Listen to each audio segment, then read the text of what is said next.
saying something completely wrong, like, well, we come from a house of Satanists, so I think I'm pretty much sure, you know, so I don't really talk about religion. But I don't just that, yeah, it was just a joke, really. I'd like to share 3 poems with you, and I believe because we're supposed to be on until 2:30, but it's open until 3. If everybody would like to do one poem, or if there are a couple people want to do one poem or something, if you wanted to stay, you're more than welcome to. So, just wanted to get that out because that's just how I roll, I guess.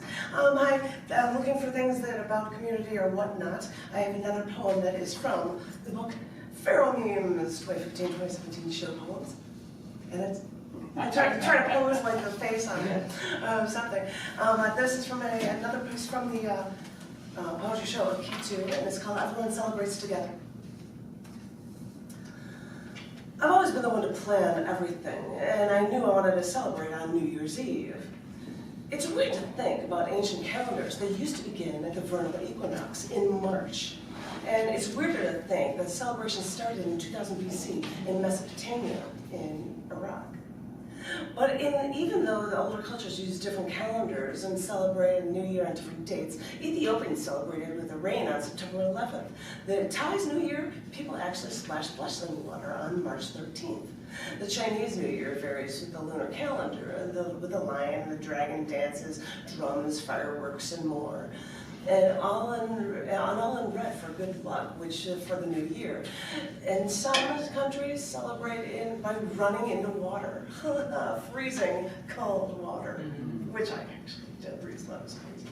I saw this new Polar Bear Punch repeatedly topped with remembering the past and celebrating the new. So yeah, I usually plan everything. So on December I said, I'm tired of coming up with a plan for New Year's. And I told someone else to come up with a plan.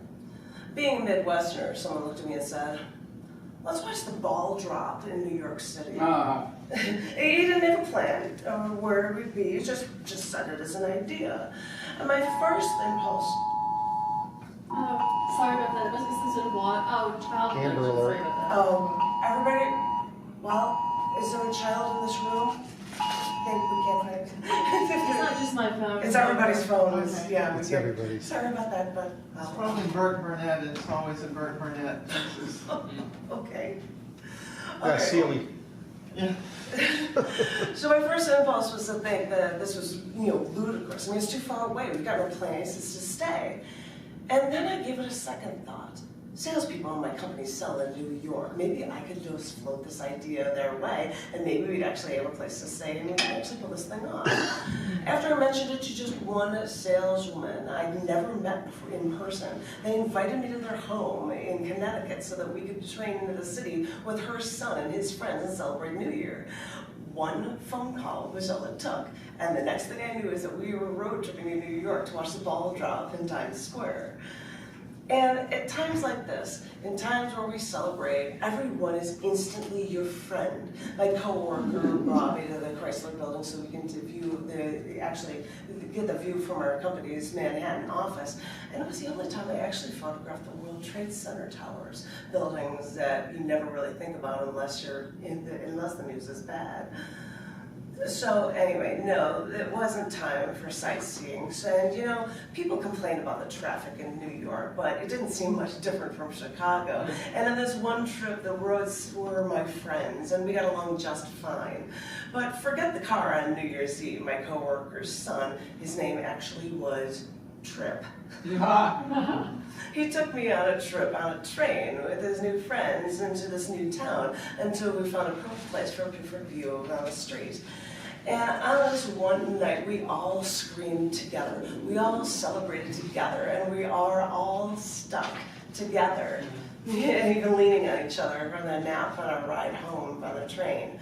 Because maybe it's worth it to work on that bucket list, even if you don't have one. Because with a thing like this, even if it just comes out from someone off-the-cuff suggestion to try something that you've never tried before, it might amount to meeting tons of new people for moments you'll never forget. And remember, with these festivities, everyone can celebrate together.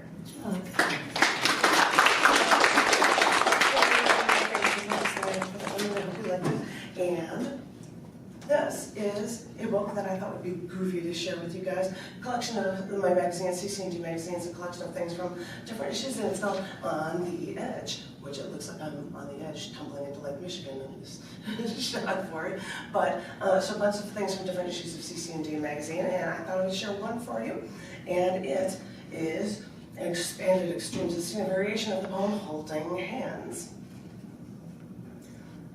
When we're walking down the street in stride, and our feet pump out the same rhythm, and our shoulders are almost touching, and our hands seem to brush up against each other for one brief moment.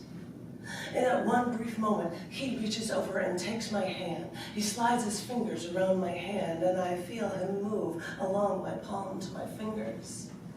When he moves along my palm to my fingers, no one knows what it feels like then, when his fingers curl and hold me tight. Well, it feels like Pop Rocks. You know that feeling when it feels like Pop Rocks, and you know what it feels like when that candy is sliding down your throat, and after you let it explode, and it's still on your tongue, and it's tingling. When it's still on your tongue and it's tingling, no one else is eating these Pop Rocks, and no one knows this tingling feeling, and this is my little secret.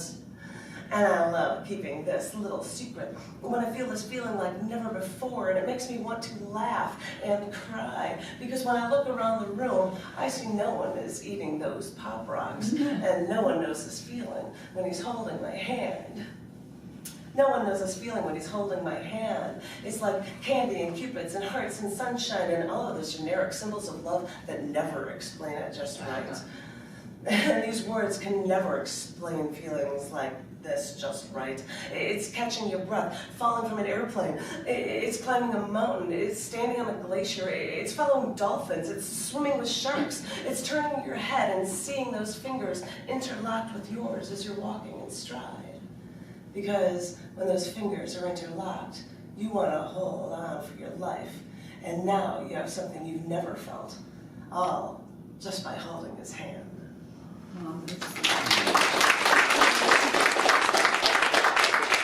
As I said, I wrote for every day, of the year, and I was doing Valentine's Day things, but I also wrote one on my parents' wedding anniversary.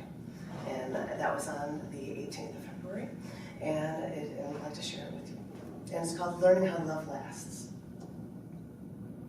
On Valentine's Day, 4 days before their wedding date, as only a little girl, I would see the box of chocolates Dad bought for Mom. Thinking about it then and now, I thought this was just a box of generic holiday attempts for affection. Years later, as I'd finally compiled my family tree, now centuries old, I'd find occasional old photos of Mom and Dad, wedding photos, black and white photos posing with friends, photos of them on a cruise, even meeting Rod Serling when his TV show The Twilight Zone was at its peak. Once I was grown, moving on my own, I asked my mother if I could have some of her old cocktail dresses she wore over the years with Dad, absolutely gorgeous little black dresses you could see models wear back in the day on the runway.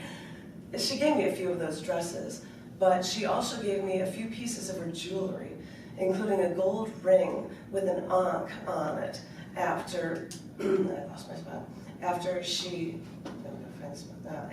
explained to me that Dad gave her this ring and told her that the ankh, this ankh, was given as a symbol of everlasting life and his everlasting love of her.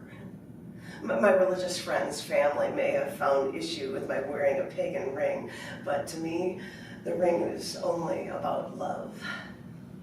As is the necklace my dad gave my mom that I was thrilled with when she gave it to me. It's a single gold pendant on a gold chain, a disc as big as a silver dollar, and inscribed on it are his words written with words from Robert Browning's poem. Come, dear, grow old with me. The best is yet to be. I think of these things after she passed away and how I would spend time with Dad because he couldn't fathom spending a single night alone in their home without her. I once traveled with him for one of his weekend gambling trips because he couldn't fathom staying in a hotel alone. His son couldn't make it, so I'd be happy to join. And taking a break from watching him playing cards and pulling slot handles, I stepped outside to enjoy the sun by the water near the casino side entrance. Eventually, a supervisor walked over to ask me if I was okay. I then realized she was concerned I may be feeling suicidal, standing here alone and staring at the water below instead of gambling, because I may have just lost everything.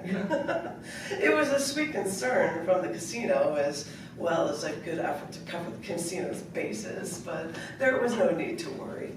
Not now. I wasn't gambling. I was just here to make my dad feel better, because his one love was no longer with him. I couldn't be with Dad when he passed away, but I was told that as he was approaching the end, his last words, he said, were that he couldn't wait to see her again. I hope that thought, seeing her again, put him at peace when he closed his eyes that final time.